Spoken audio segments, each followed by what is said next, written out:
ఒక సముద్ర తీరాన నివసించేటువంటి వారు. ఈ యొక్క పరిస్థితి మనము కొద్దిగా అర్థం చేసుకోవడానికి ప్రయత్నం చేయాలి. ఏమిటి అనంటే పై వచనంలో మనం చూసినట్లయితే 28 పై వచనంలో, మేము తప్పించుకున్న తర్వాత ఆ ద్వీపము మిలితే అని తెలుసుకుందిమి.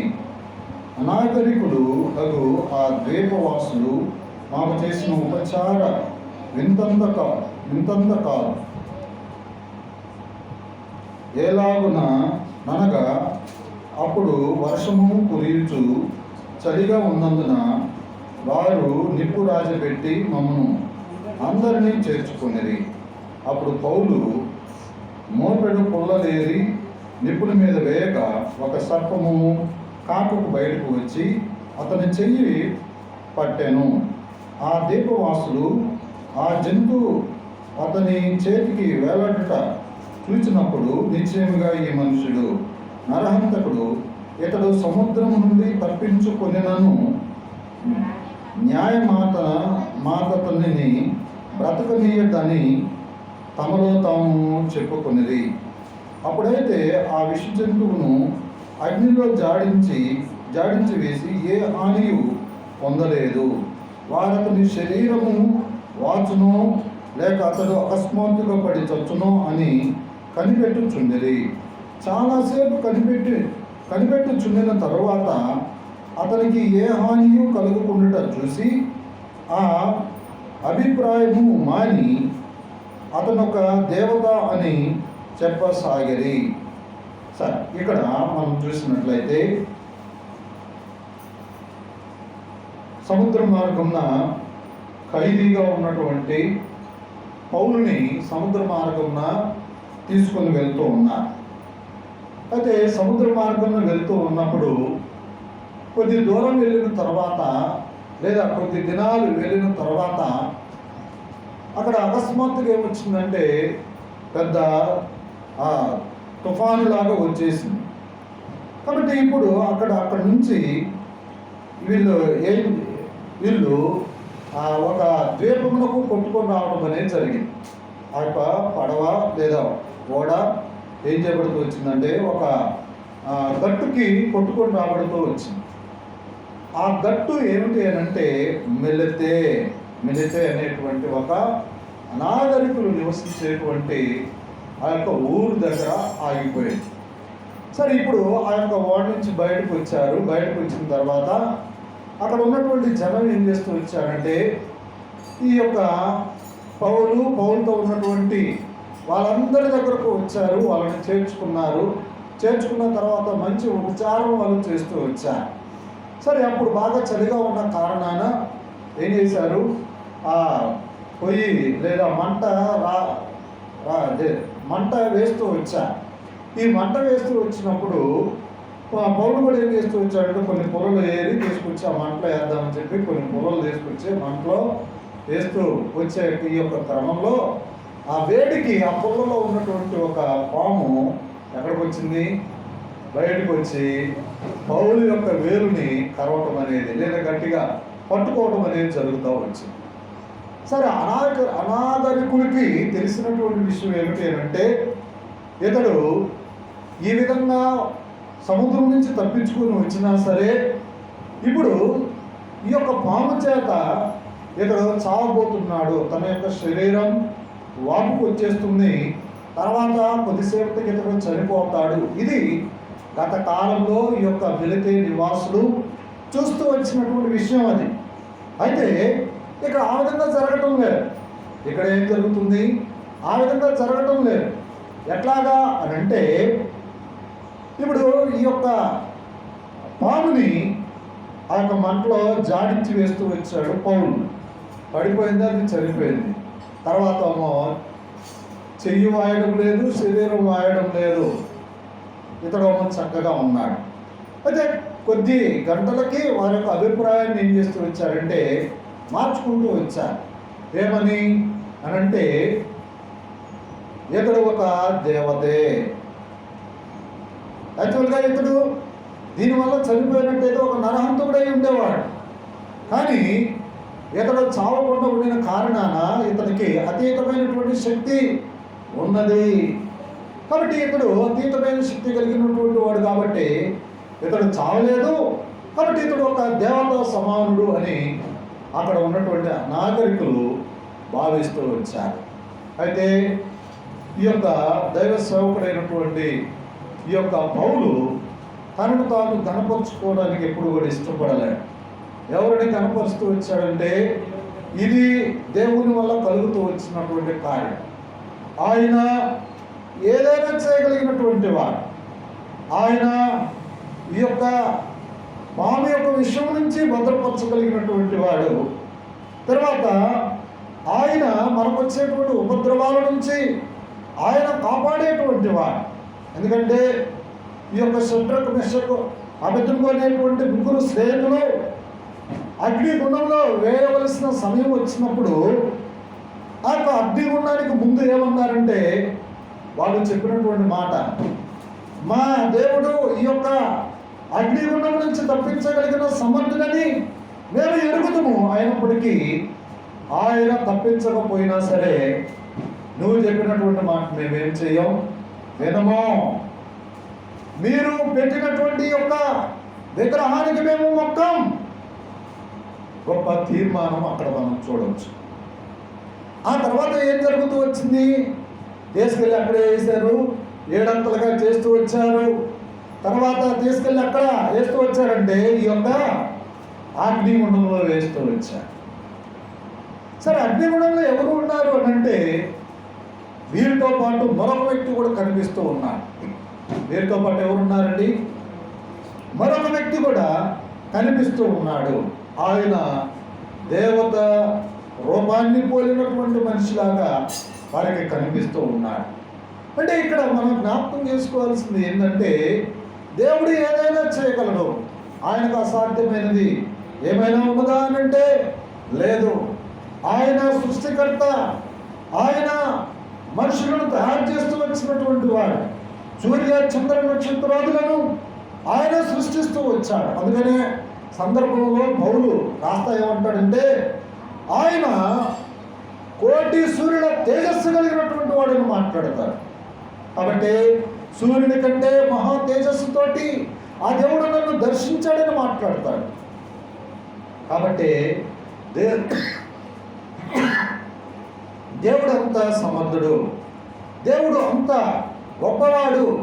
కాబట్టి ఆయన అవసరమైతే సముద్రం మీద నడవగలడు, అవసరమైతే రోగాన్ని గద్దించగలడు, అవసరమైతే ఆయన సింహాల నోళ్ళను కూడా మూయించగలడు.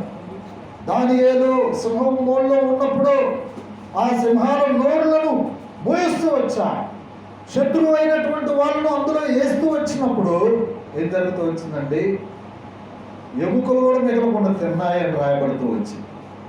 కాబట్టి దేవుడు సింహాల నోళ్ళను సైతం మోయించగలిగినటువంటి వాడు. కాబట్టి ప్రియమైన దేవుని బిడ్డలారా, దేవుని యొక్క శక్తి సామర్థ్యాలు మనము ఎరగవలసినటువంటి వారమై ఉన్నాం. కాబట్టి ఇక్కడ ఈ యొక్క మెలితే అనేటువంటి ఈ యొక్క ద్వీపానికి సంబంధించినటువంటి ఈ యొక్క అనాగరికులతోటి దేవుడు తనకున్న ఉద్దేశాలను, దేవుడు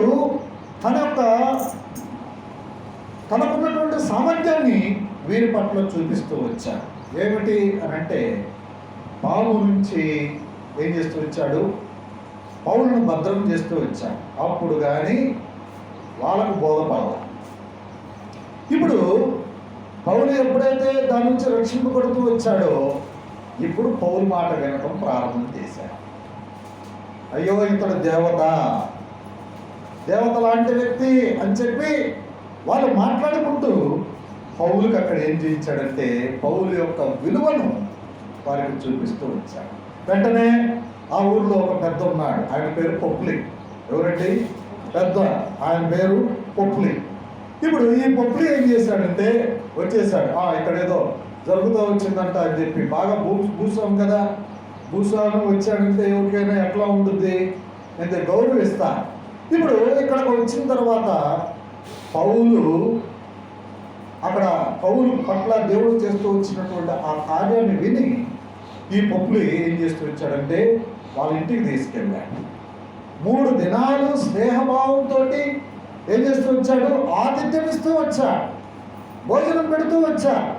స్నేహభావముతోటి అంటే వాళ్ళలో కలిసిపోయాడు, వాళ్ళతోటి స్నేహంగా మాట్లాడుతూ వచ్చి ఆ తర్వాత ఏం జరిగిందంటే అక్కడ వాళ్ళ తండ్రికి పొప్లి వాళ్ళ తండ్రికి బాగోలేదు, జ్వరం వచ్చి ఇబ్బంది పడుతూ ఉన్నప్పుడు ఆ పౌలు ఏం చేస్తూ వచ్చాడండి?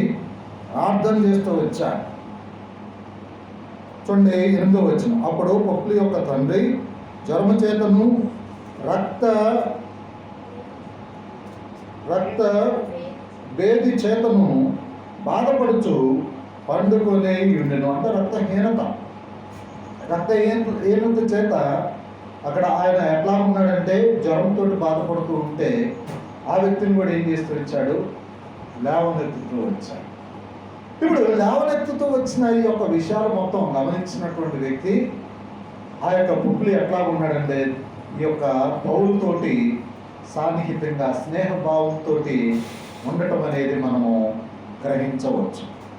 కాబట్టి పాపులమైనటువంటి మన విషయమై కూడా దేవుడు ఆయన అద్భుతకరమైనటువంటి ప్రేమను మన పట్ల చూపిస్తూ వచ్చాడు. అనాగరికులమైనటువంటి మన పట్ల దేవుడు ఏం చేస్తూ వచ్చాడంటే తన ప్రేమను వెల్లడి చేస్తూనే వచ్చాడు. కాబట్టి వెల్లడి చేయటమే కాదు, ఏం జరుగుతూ వచ్చిందంటే ఆయన మనల్ని ఏం చేస్తూ వచ్చాడంటే చాలా తీస్తూ వచ్చాడు. ఆయన మనలను తన చెంతకు చేర్చుకున్నాడు. ఆయన తన చెంతకు చేర్చుకొని మనలను అనేక విధాలుగా ఆయన మార్చుకుంటూ తన నామకొరకు కొరకై మనల్ని ఏం చేస్తూ ఉన్నాడంటే వాడుకుంటూ ఉన్నాడు.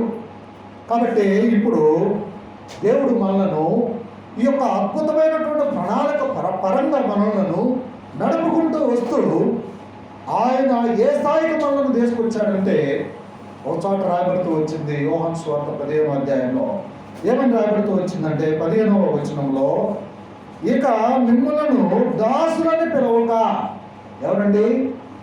మిమ్మలను నేను దాసులని పిలవక ఎట్లా పిలుస్తానని అంటున్నాడు? స్నేహితులుగా పిలుస్తాను అని మాట్లాడుతూ వచ్చాడు. కాబట్టి దేవుడు మనతోటి స్నేహాన్ని ఏర్పాటు చేసుకుంటూ వచ్చాడు. దేవుడితోటి మనము స్నేహ భావము కలిగి మనము ఉంటూ వచ్చాము. ఇది ఆది కాలంలో ఈ యొక్క అవ్వాదాము దేవుడితో ఉన్నటువంటి స్నేహ భావాన్ని కోల్పోతూ వచ్చాడు. కాబట్టి దేవుడికి వ్యతిరేకంగా వాళ్ళు పాపం చేసిన కారణాన దేవుడితో ఉన్నటువంటి స్నేహాన్ని వాళ్ళు ఏం చేస్తూ వచ్చారు? కోల్పోతూ వచ్చారు. కాబట్టి దేవుడు తన శిలువ కార్యం ద్వారా తను శిలువలో కారుస్తూ వచ్చిన ఆ ప్రశస్తమైనటువంటి రక్తం ద్వారా దేవుడు మనలను స్నేహితులుగా చేసుకున్నాడు. ఎప్పుడైనా గుర్తుపెట్టుకోండి, మనము స్నేహితుని కొరకు ఆయన ప్రాణం పెడుతూ వచ్చాడు. మన స్నేహితులైతే మన కొరకు ప్రాణం పెట్టరు కానీ, మన బంధువర్గం ఎవరు కూడా మన కొరకు ప్రాణం పెట్టరు కానీ, ఆయన సృష్టికర్త అయిన దేవుడై ఉండి కూడా మన కొరకై భూమి మీదకి వచ్చి మనలను తనలో ఐక్యం చేసుకునే దాని కొరకాయ, లేదా మనతో స్నేహభావము కలిగి ఉండే దాని కొరకాయ ఆయన ఏం చేస్తూ వచ్చాడండి? ఆయన తన యొక్క సొంత రక్తాన్ని మన కొరకాయ ఏం చేస్తూ వచ్చాడు? కారుస్తూ వచ్చాడు. ఆయన ప్రాణాన్ని పెడుతూ వచ్చాడు. కాబట్టి స్నేహితుల కొరకు ఎవరు ప్రాణం పెట్టగలుగుతారు? కాబట్టి మనం ఇప్పుడు ఏమైపోతూ వచ్చామంటే స్నేహితులు అయిపోతూ వచ్చాము. ఒకప్పుడు అవ్వాదాము ఈ యొక్క స్నేహభావాన్ని కోల్పోతూ వచ్చారు. ఇప్పుడైతే మనము శిలువ రక్తం ద్వారా, శిలువ శక్తి ద్వారా మనము స్నేహభావంలోనికి దేవునితో స్నేహం కొరకై మనము మరి దేవుని యొక్కకు నడిపింపబడుతూ వచ్చాం. కాబట్టి ఈ యొక్క స్నేహభావము దేవుడు మన పట్ల ఆయన చూపిస్తూ వచ్చాడు. తర్వాత ఇంకా మనం చూసినట్లయితే యాకోబు రాసిన పత్రిక 2:23 వచనంలో కూడా అక్కడ అబ్రహాము కూడా ఏం చేశాడంటే ఆయన విగ్రహారాధనలో ఉన్నాడు. విగ్రహాలను పూజించేవాడు, అమ్మేవాడు. అయితే ఆయన కూడా ఏం చేశాడంటే బయటికి తీసుకొచ్చాడు.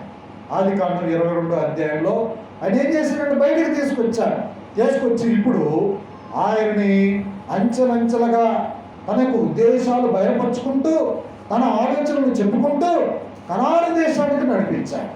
నువ్వు ఎక్కడ కాదు ఉండాల్సింది, నువ్వు కనాను దేశం, ఆ యొక్క పాలు తేనెలు ప్రవహించు ఆ దేశంలో నువ్వు ఉండాలని చెప్పి అబ్రహాము దేవుడు నమ్మాడు. కాబట్టి అక్కడికి ఏం చేశాడు, ఆయన్ని దేవుడు కనాను దేశానికి తీసుకొచ్చాడు. కాబట్టి తీసుకొచ్చిన తర్వాత ఇప్పుడు ఈ యొక్క అబ్రహాము గురించి దేవుడు ఏమని మాట్లాడుతూ ఉన్నాడు అని అంటే 2వ అధ్యాయం యాకోబు రాసిన పత్రిక 23వ వచనంలో మనం చూస్తే అబ్రహాము దేవుని స్నేహితులుగా పిలువబడుతూ వచ్చాడు అని రాయబడుతూ వచ్చింది. స్నేహితుడిని నమ్మాడు. అందుకని ఏం చేశాడు, తీసుకెళ్ళి ఒక్క కొడుకైనటువంటి కొడుకును కూడా ఇస్సాకును కూడా ఏం చేశాడు, బలి ఇవ్వటానికి ఇష్టపడుతూ వచ్చాడు. స్నేహితుడిని నమ్మి బలి ఇవ్వటానికి ఇచ్చాడు. ఎందుకంటే స్నేహితుడు ఎప్పుడు కూడా మేలు కోరేవాడే తప్పించి కీడు ఏనాడు కూడా కోరడు. కాబట్టి ఒకవేళ నన్ను నా స్నేహితుడు నా కుమారుని అడుగుతూ వచ్చాడు అని అంటే అందులో కూడా ఏదో నా మంచి దాగి ఉంది అని చెప్పి స్నేహితుడిని నమ్మి అడుగులేస్తూ వచ్చాడు. అది ఆయనకి ఏమైందంటే నీతిగా అవుతూ వచ్చింది. కాబట్టి నీతిగా దేవుడు ఎంచుతూ వచ్చాడు. కాబట్టి అబ్రహాము నేను ఒకటే అన్నాడు. స్నేహితులంటే ఒకటిగా ఉండేవాళ్ళు అని అన్నాడు. స్నేహితులంటే ఏంటండి, ఒకటిగా ఉండేటువంటి వాడు. నీకు ఒక ఆలోచన వచ్చిందంటే నీ స్నేహితులు కూడా దాదాపు అదే ఆలోచన ఉంటుంది. కాబట్టి స్నేహం అనేది ఒక జోడెద్దుల బండి లాంటిది. స్నేహం అనేది ఎలాంటిదండి, జోడెద్దుల బండి లాంటిది. వాళ్ళు ఒకే విధంగా ఆలోచన చేస్తారు, ఒకే విధంగా నడుస్తూ ఉంటారు. కాబట్టి ఆ యొక్క విధానాలు, వాళ్ళ యొక్క విధానాలు అన్నీ కూడా సరిపోతూ ఉంటేనే స్నేహం చేయగలుగుతారు. స్నేహం చేయాలంటే వాడి విధానాలు వేరు, వీడి విధానాలు వేరు అనుకో, అప్పుడు స్నేహం చేయలేరు. కాబట్టి విధానాలు, వారి యొక్క ఆలోచనలు అన్నీ కూడా ఒకే విధంగా ఉంటేనే స్నేహం చేయగలుగుతారు. కాబట్టి ఇక్కడ అబ్రహాము యొక్క విధానం దేవునితోటి సరిపోల్చబడుతూ వచ్చింది. కాబట్టి దేవుని స్నేహితుడిగా ఈ యొక్క అబ్రహాము మార్పు చెందుతూ వచ్చాడు.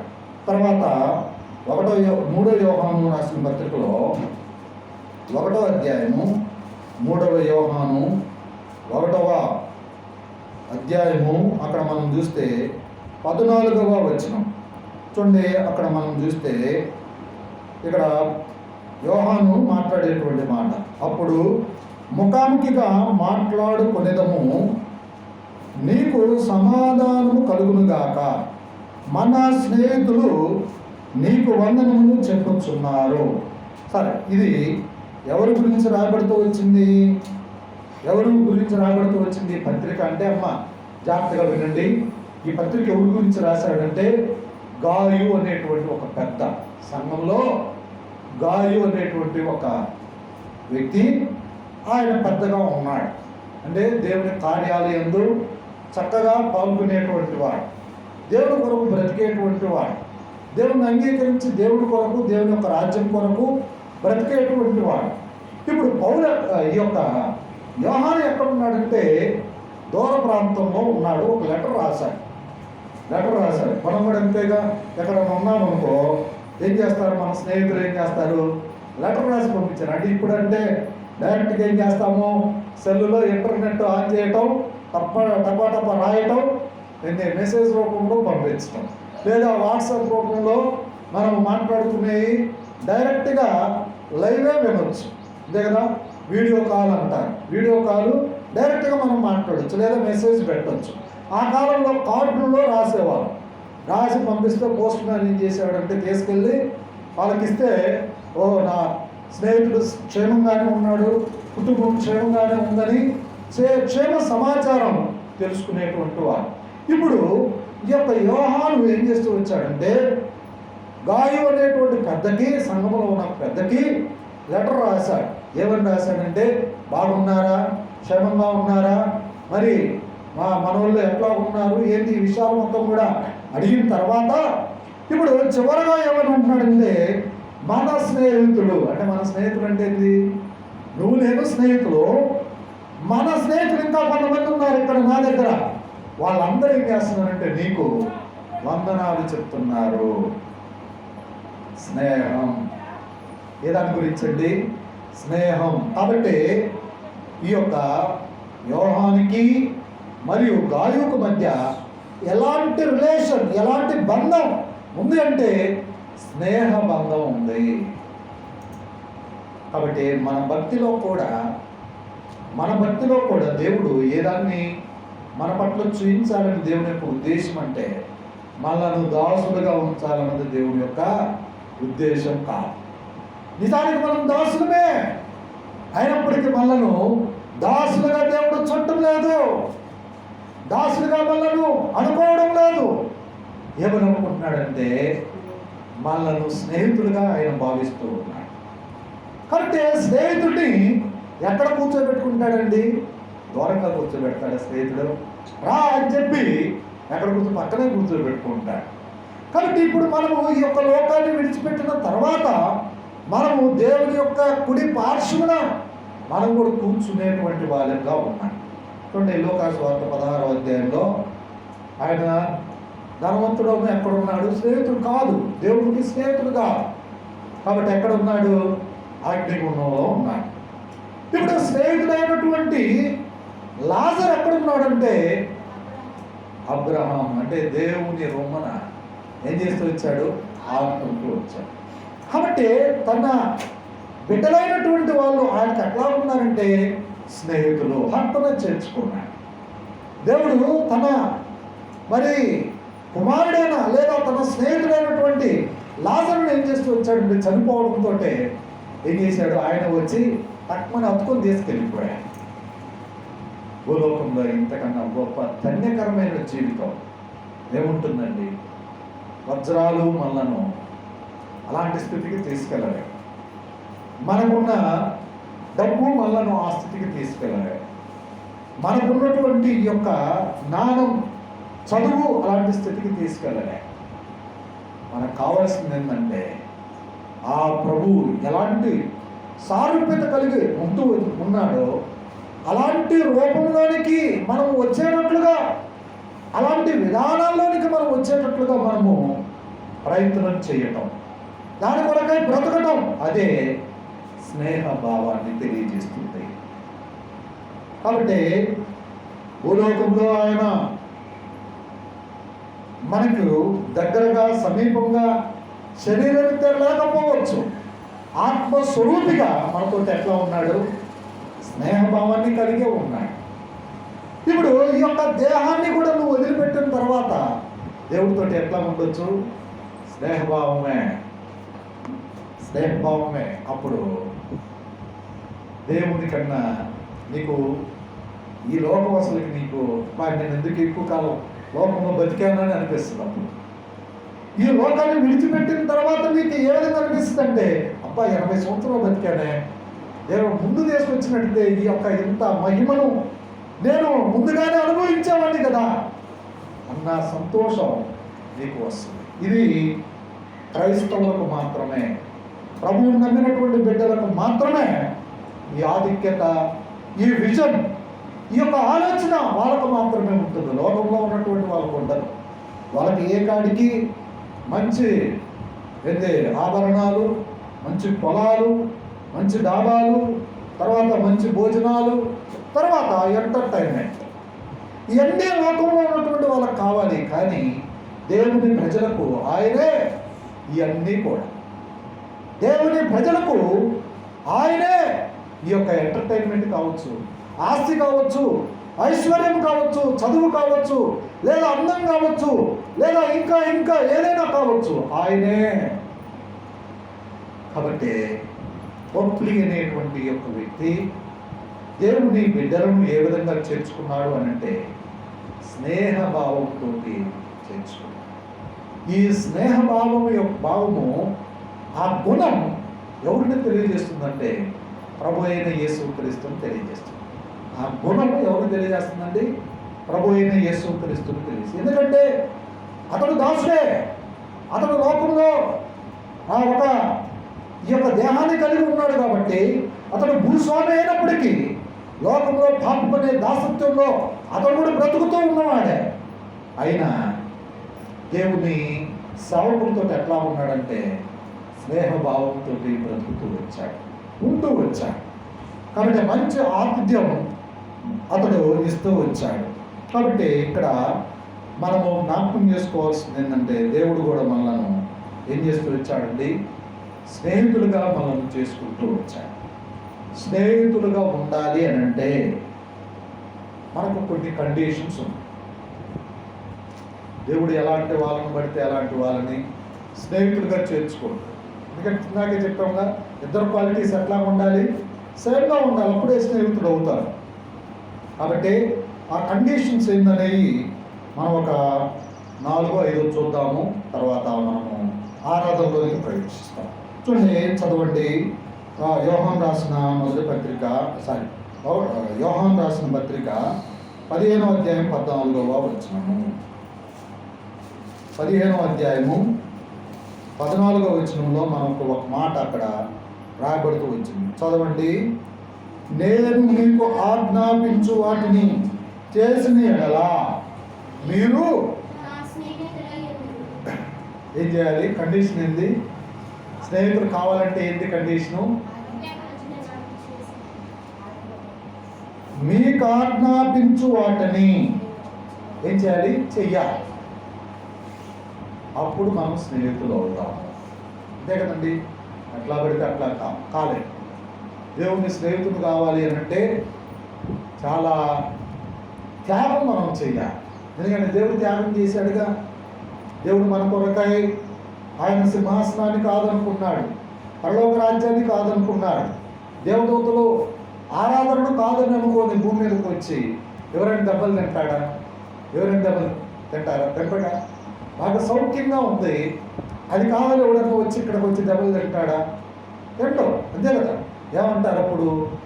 అరే మన వాళ్ళు ఉంటారు చూడు, బాగా డబ్బు ఉంది ఇంటి దగ్గర, అత్తగారి ఇంటి దగ్గరకు పోతాడు.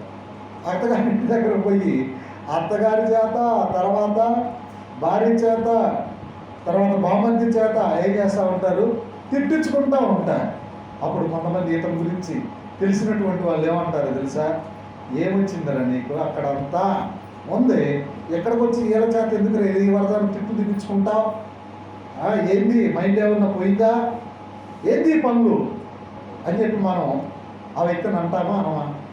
మరి దేవాది దేవుడు ఆ పరలోకం, ఆ మహిమ, తర్వాత దేవదూతలు ఆరాధన, తర్వాత పెద్దలు వాళ్ళకున్న కిరీటాలు తీసి ఆయనను ఆరాధన చేసి ఆ స్థాయిని కాదనుకొని ఎక్కడికి వచ్చాడు?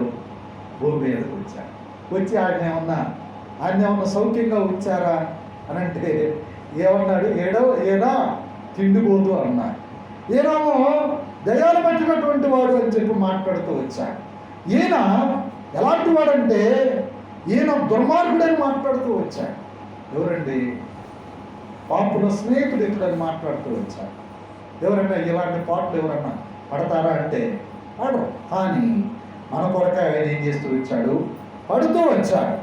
కాబట్టి ఇప్పుడు మనలను స్నేహితులుగా చేసుకునేదానికి ఈ యొక్క పాటలు మొత్తం కూడా పడతా వచ్చాడు. ఇప్పుడు ఆయనతోటి మనము స్నేహబంధంలోకి వచ్చాము. స్నేహబంధంలోకి రావాలి అంటే మనం చేయాల్సిన పని ఏంటంటే ఆయన ఆజ్ఞాపించేటువంటి ఆజ్ఞలన్నీ కూడా మనం ఏం చేయాలి? పాటించాలి. పాటిస్తే మనము స్నేహితులు అవుతాము. అంతేగా, అరే నీతో నేను స్నేహం చేస్తాను అని ఒక ధనవంతుడు మనతో చెబితే ఏం చేస్తామండి? ఎవరికి ఒక దాంట్లో మనం చూస్తూ ఉంటాం. ధనవంతుడితో స్నేహం చేయడం కొరకు ఈడు ఏం చేస్తాడంటే లేనటువంటి వాడు కూడా ధనవంతుడిగా గెటప్ వేసి తిరుగుతూ ఉంటాడు. తెలుసా? కొన్ని చోట్ల మనం లోకంలో మనం చూస్తూ ఉంటాం. ధనవంతుడితో స్నేహం చేయడానికి వీడు పేదవాడైనా సరే ఆ ధనవంతుడితో స్నేహం చేయడానికి వాడు కూడా గొప్పలకు పోతాడు. ఉన్నదని ఖర్చు పెట్టి వాడి స్థాయి నా స్థాయి కూడా నీదే అని చూపించుకునే దానికి ప్రయత్నాలు చేస్తూ ఉంటాడు. కానీ దేవుడు ఆ విధంగా చూడాలి. మనం దళితులు ఆయన కూడా ఎట్లా వచ్చాడంటే దారిద్రతలోకి వచ్చేసాడు. ఇప్పుడు ఆ దారిద్రతలోకి వచ్చి ఆయన నిజ స్వరూపాన్ని చూపించాడు. నువ్వు అట్లా ఉండటం నాకు ఇష్టం కాదు, కాబట్టి నేను ధనవంతుడిని, నేను కూడా ధనవంతుడిని చేస్తానని చెప్పి ప్రభు ఏం చేస్తూ వచ్చాడు? మనలను ఆయనతోటి సమానంగా చేస్తూ వచ్చాడు. కాబట్టి దేవుడు మనలను తన యొక్క స్నేహం కొరకు పిలుస్తూ వచ్చాడు. కాబట్టి ఇక్కడ మనము జ్ఞాపకం చేసుకోవాల్సింది మరొకటి ఏమిటి అని అంటే, ఫస్ట్ కండిషను ఆయన ఆజ్ఞలను మనము గైకొనాలి. కాబట్టి ఇది మొదటి. రెండవదిగా మనం చూస్తే 15వ అధ్యాయం 19వ వచనం, అక్కడే 19వ వచనంలో చూడండి, మీరు లోక సంబంధులైన ఎడల లోకము తన వారిని స్నేహించును, అయితే మీరు లోక సంబంధులు కారు, నేను మిమ్మును లోకంలో నుండి ఏర్పరచుకుంటేని. అంటే ఇప్పుడు మనం ఏ దాంట్లోకి రావాలి? స్నేహితులు కావాలి అంటే ఆయన ఏర్పాటులోనికి రావాలి. ఏ దాంట్లోకండి? ఆయన ఏర్పాటులోకి రావాలి. కాబట్టి లోకంలో చాలామంది ఉన్నారు. అందరినీ దేవుడు మీరందరూ నా స్నేహితులని అంటల్లా. ఎవరిని? కొంతమందినే, ఆయన ఆజ్ఞను పాటించిన వారిని తర్వాత ఆయన ఏం చేస్తూ వచ్చాడంటే ఏర్పాటు చేసుకున్నాడు. కాబట్టి ఆయన మనలను ఏర్పాటు చేసుకుంటూ వచ్చాడు మన స్నేహితులుగా. ఇది రెండోది మనము ఏర్పాటులో ఉండాలి, దేవుని యొక్క ఏర్పాటులో ఉండాలి. మూడవదిగా మనం చూస్తే 15వ అధ్యాయము 15వ వచనము చూడండి, దాసుడు తన యజమానుడు చేయు దాన్ని ఎరుగడు కనుక ఇక మిమ్మల్ని దాసులుగా పిలువక మిమ్మల్ని స్నేహితులుగా పిలుచుచున్నాను.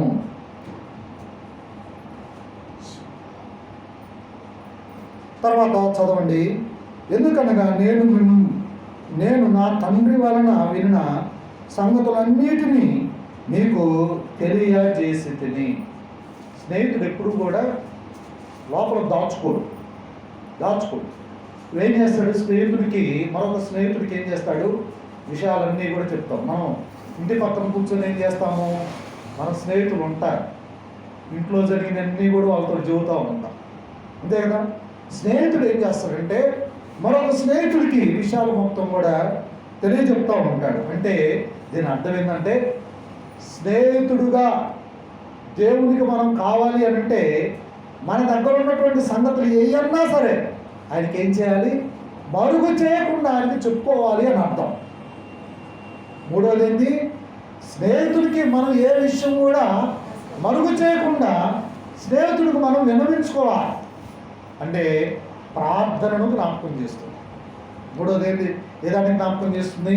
ప్రార్థనను జ్ఞాపకం చేస్తుంది. ఇది విన్నవించుకోవడం. నాలుగోదిగా మనం చూసినట్లయితే నాలుగోది అపోస్తుల కార్యములు 10వ అధ్యాయము.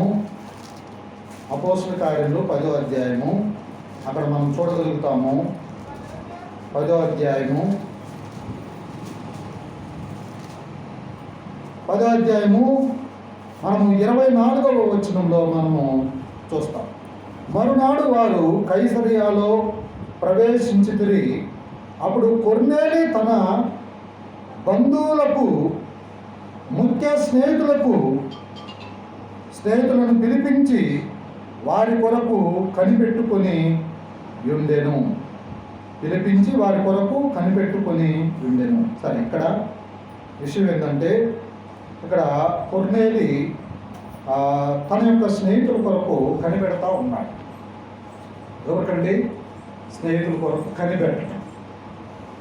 కాబట్టి ఇక్కడ మనం గమనించాల్సిన విషయం ఏంటంటే, మనం కూడా మన స్నేహితుడైన దేవుని కొరకు మనం ఏం చేయాలి? కనిపెట్టాలి. ఇక్కడ కొర్నేలి ఎవరి కొరకు కనిపెడుతున్నాడు? తన స్నేహితుల కొరకు కనిపెడుతున్నాడు. ఇప్పుడు మనం ఎవరి కొరకు కనిపెట్టాలి అంటే, మన ప్రభు అయినా లేదా మన స్నేహితుడైనా ప్రభు కొరకు మనం ఏం చేయాలంటే కనిపెట్టాలి. నువ్వు ఎప్పుడన్నారా మనం తీసుకెళ్తావుగా? స్నేహితుడిని వదిలిపెట్టి వెళ్తాడా? స్నేహితుడైనటువంటి వాడు స్నేహితుడిని విడిచిపెట్టి వెళ్తాడా అంటే విడిచిపెట్టి వెళ్ళడం. కాబట్టి ఇప్పుడు స్నేహితుడు ఎప్పుడు వస్తాడా అని చెప్పి మనం ఏం చేయాలి? కనిపెట్టాలి. ఉదాహరణకి మన స్నేహితుడు ఇప్పుడు పిల్లట్లా వెళ్ళాలని అనుకున్నాడు. ఇక్కడ పిడుగురాల్లో బస్సు ఎక్కాడు, లేదా ఆటో ఎక్కాడు. మధ్యలో ఇది రోడ్డుకు దగ్గరలోనే ఇల్లు. వెళ్తా ఉన్నాడు, మళ్ళీ ఇటు రాడు, అటు వెళ్తాడు. అయితే ఇప్పుడు మీ స్నేహితుడు ఏం చేస్తాడు? ఇక్కడ ఆకుండా వెళ్తాడా? వెళ్ళడు. ఏం చేస్తాడంటే, తప్పకుండా నా స్నేహితుడు ఇక్కడ ఉన్నాడు, వాడిని ఒకసారి పలకరించాలి, భార్య బిడ్డలు ఎట్లా ఉన్నారు పలకరించాలి, వాడి స్థితి ఎట్లా ఉంది ఏందనేది ఒకసారి చూడాలి అని చెప్పి ఆలోచన ఉంటుంది. తప్పకుండా దిగుతాడు, పరామర్శిస్తాడు, వెళ్తాడు. అయితే ఇప్పుడు ఎట్లా ఉందంటే, ఈ యొక్క కొర్నేలి ఆ విధంగా స్నేహితులు తన ఇంటికి రాబోతా ఉంటే ఇప్పుడు ఎవరి కొరకు ఎదురు చూస్తున్నాడంటే ఆ స్నేహితుల కొరకు ఎదురు చూస్తున్నాడు. అర్థమైందా? స్నేహితుల కొరకు ఎదురు చూస్తూ ఉన్నాడు. ఆ స్నేహితుడు రాబోతున్నాడు. సరే, వచ్చినటువంటి వాళ్ళని మనం ఏం చేస్తాము? మనం ఊరుకుంటామా? అరే వచ్చావురా, ఎప్పుడో కలుసుకున్నాము, అరే కాసి వెంటనే పోతానని మాత్రం అనబాకు. ఏం చేస్తాం? అరే భోజనం చేసి వెళ్ళాలి, ఏంది నీకోసం మంచి మంచి భోజన పదార్థాలు చేశాను, నువ్వు తినకుండా వెళ్తే మాత్రం ఊరుకో అని చెప్పి ఏం చేస్తాం? మనం బలవంతం చేస్తాం. అంటే స్నేహితుడితో ఉండేటువంటి యొక్క బంధం ఆ విధంగా ఉంది. అబ్రహాం కూడా ఏం చేశాడండి? అబ్రహాము మమ్రే దగ్గర ఉన్నప్పుడు ఏం చేశాడు? ఈ యొక్క ముగ్గురు వచ్చారు, తండ్రి, కుమార, పరిశుద్ధాత్మ, యెహోవా, ఈ ముగ్గురు వచ్చేసారు.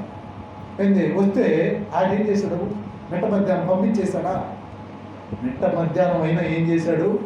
భార్యకు ఒక పని చెప్పాడు, అక్కడ ఉన్న పని మనిషికి తీసుకెళ్ళి నువ్వు ఒక దూడనే వధించి మాంసం తీసుకురా అని చెప్పి వేశాడు. తర్వాత భార్య చేత వడ్డించాడు. ఈయన చక్కగా ఏం చేశాడు? వడ్డించి తన బిడ్డలు, తన స్నేహితులైనటువంటి యొక్క ముగ్గురికి వడ్డించి తృప్తిగా పెట్టాడు. పెట్టిన తర్వాత ఇప్పుడు లోపల ఉన్నటువంటి విషయం చెప్పకుండా ఏం చేయలేదు? దాచుకోవాలి. ఏమిటి విషయం అంటే, అక్కడ సొదొమ పట్టణాన్ని నాశనం చేయబోతున్నాను, అక్కడ ఎవరున్నారు? లోతు ఉన్నాడు. కాబట్టి సొదొమ పట్టణాన్ని నేను నాశనం చేయబోతున్నాను అన్న విషయం ఈ యొక్క అబ్రహాముకు మరుగు చేయలేదు. చెప్పాడు మొత్తం బాయ్. అప్పుడు అంటాడు, అయ్యా అక్కడ నీతిమంతుడు అక్కడ 50 మంది ఉంటే, 10 మంది ఉంటే, 5 ఉంటే, ఒకళ్ళు ఉంటే, ఈ విధంగా తగ్గించుకుంటా వస్తాడు. అంటే ఎప్పుడు అంటే స్నేహితుడికి విషయం చెప్పాడు, ఇలా నాశనం చేయబోతున్నాను. ఈ విషయం మొత్తం కూడా ఎప్పుడు జరిగింది అని అంటే ఆతిథ్యం తీసుకున్న తర్వాత. కాబట్టి స్నేహితుడు వచ్చినప్పుడు మనం ఏం చేస్తామంటే ఆతిథ్యం ఇస్తాము. అప్పుడు ఏం చేస్తాడంటే కూర్చున్నప్పుడు మొత్తం చెబుతాడు, అరే ఇదిరా అని భోజనం దగ్గర కూర్చున్నప్పుడు మొత్తం చెబుతాడు.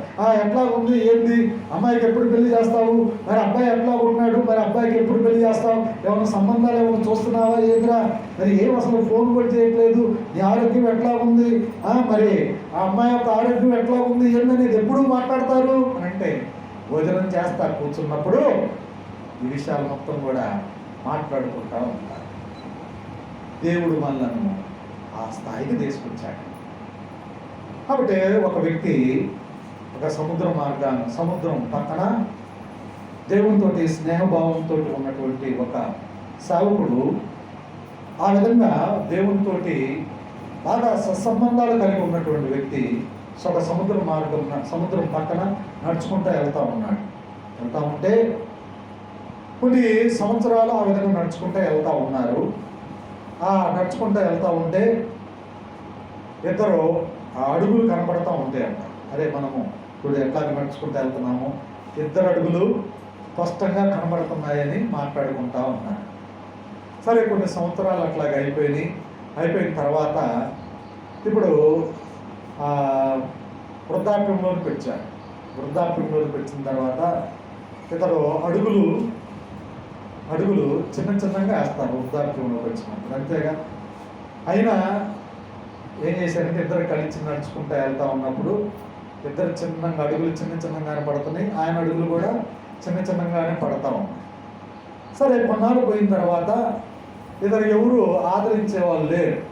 ఎవరికి? ఆ యొక్క సేవకుడికి ఆదరించాడు, లేదా దేవుని నమ్మిన బిడ్డకి ఎవరు ఆదరించే వాళ్ళు లేరు. ఏందయ్యా పరిస్థితి అని చెప్పి ఆయన అనుకుంటా దేవునితో నడుచుకుంటా వెళ్తూ ఉన్నాడు. నడుచుకుంటా వెళ్తూ ఉంటే ఇక నడవలేని స్థితి అయిపోయింది. తర్వాత ఎవరు చూడలేని స్థితిలోనికి వచ్చాడు. ఇప్పుడు దేవుడు దగ్గర అడుగుతూ వచ్చాడు, అయ్యా నేను ఇక నీతో నడవలేని పరిస్థితిలోనికి వచ్చాను ఏంది అని చెప్పి ఆయన ఒక చోట ఆగి, నేను నడవలేని స్థితిలో ఉన్నాను అని చెప్పి ఆగుతాడు.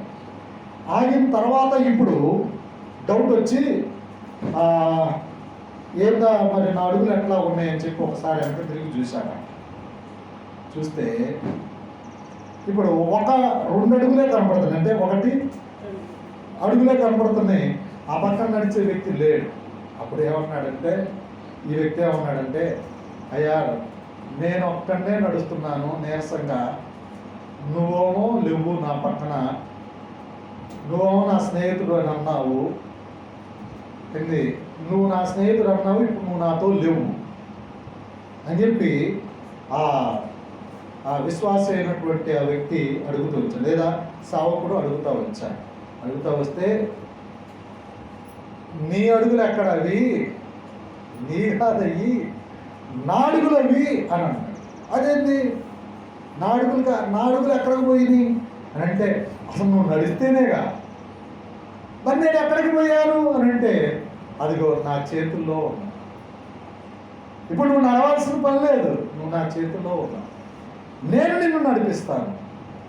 కాబట్టి స్నేహితుడు అనేవాడు ఆ విధంగా ఉంటాడు. దేవుడు తల్లి మరిచినా మరవనటువంటి వాడు, తండ్రి విడిచినా విడవనటువంటి వాడు, తన ప్రాణమే మన కొరకు ఇస్తూ వచ్చినటువంటి ఆ ప్రభు మనల్ని ఎంత దూరంగా పెడతాడు.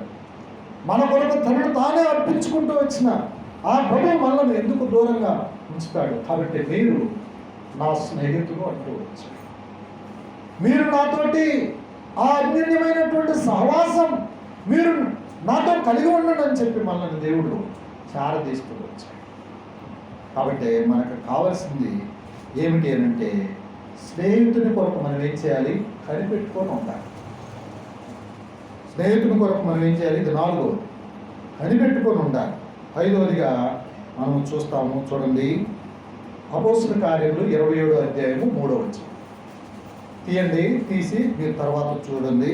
ఇదేమిటంటే, అక్కడ చదవండి మీరు, తన స్నేహితుడి యొద్దకు వెళ్ళి పరామరిక పొందును. పరామరిక పొందును అంటే స్నేహితుడు ఇబ్బందుల్లో ఉంటే రావచ్చు, లేదా వచ్చిన తర్వాత మన యొక్క ఇబ్బంది అతను తెలుసుకోవచ్చు. సరే, ఈ మధ్యకాలంలో మా తోడలు అంటే మా మేడం వాళ్ళ అక్క వాళ్ళ భర్త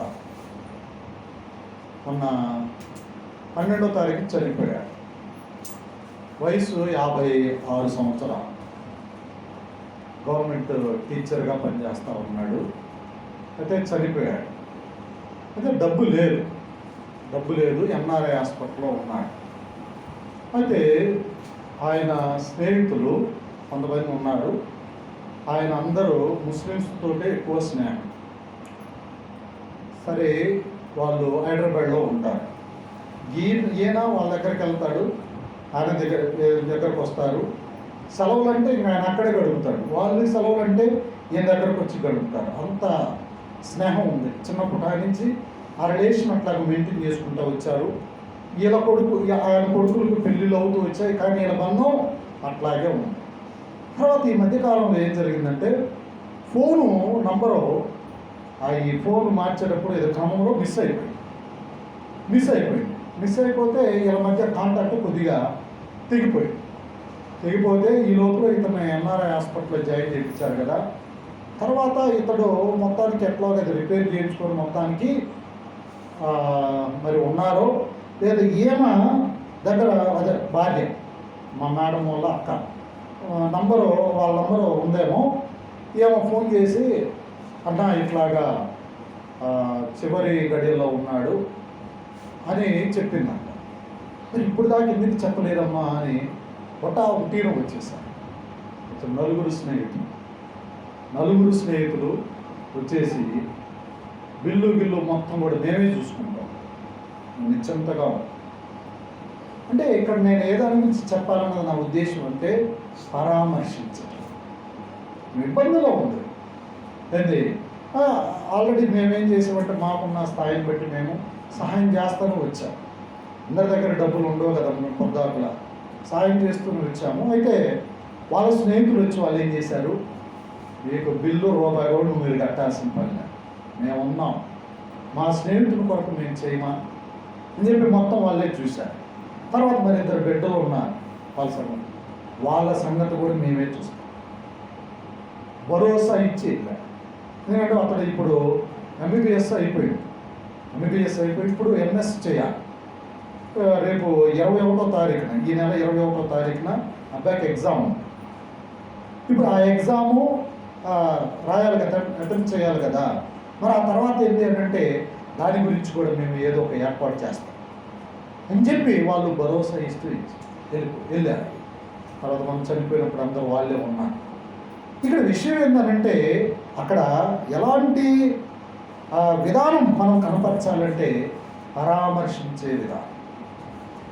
తన స్నేహితుడి విషయమై ఏం చేశాడు దేవుడు, పరామర్శిస్తూ.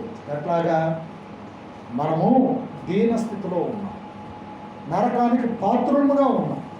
ఇలాంటి వారి మీద దేవుడు ఏం చేశాడు, తన కనికరాన్ని చూస్తూ వచ్చాడు, పరామర్శిస్తూ వచ్చాడు. దారిని ఒకడు పడి ఉన్నాడు ఎరుకో మార్గంలో, ఏం చేస్తూ వచ్చాడు, పరామర్శించింది అన్యుడు, పరామర్శించింది ప్రభువైన యేసుక్రీస్తు. మనం దెబ్బల చేత పడిపోయి ఉన్నాం, మనల్ని లోకం గాయపరుస్తూ వచ్చింది.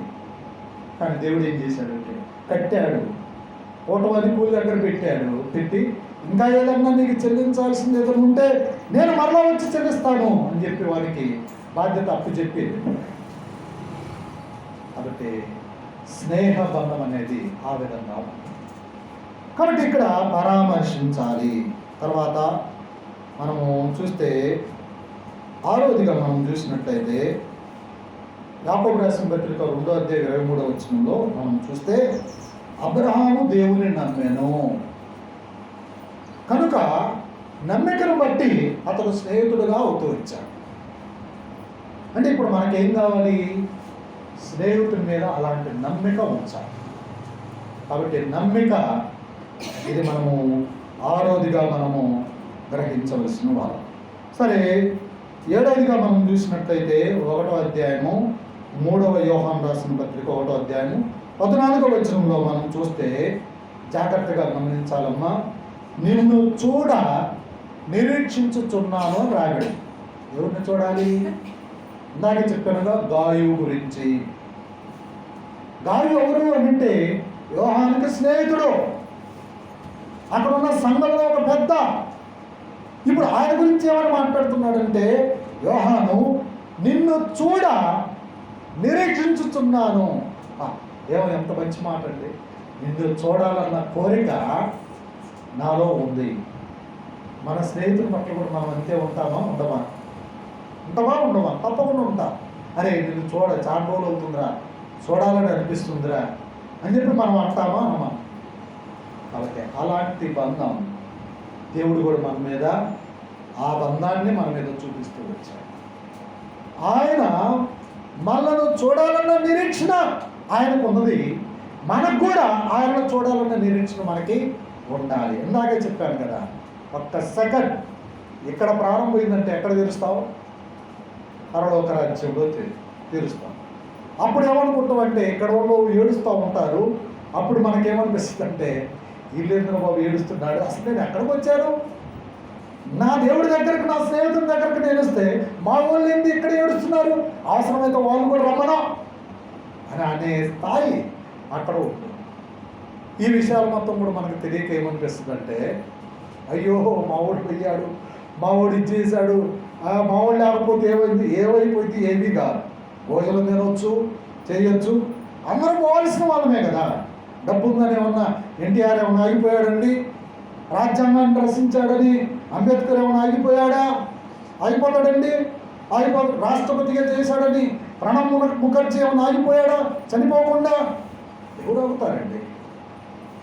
కానీ ఆ మహిమ కొరకై మనం ఏం చేయాలి? నిరీక్షించాలి. ఆ ప్రభువు కొరకై మనం ఏం చేయాలంటే నిరీక్షించాలి. ఇది గొప్ప విజన్.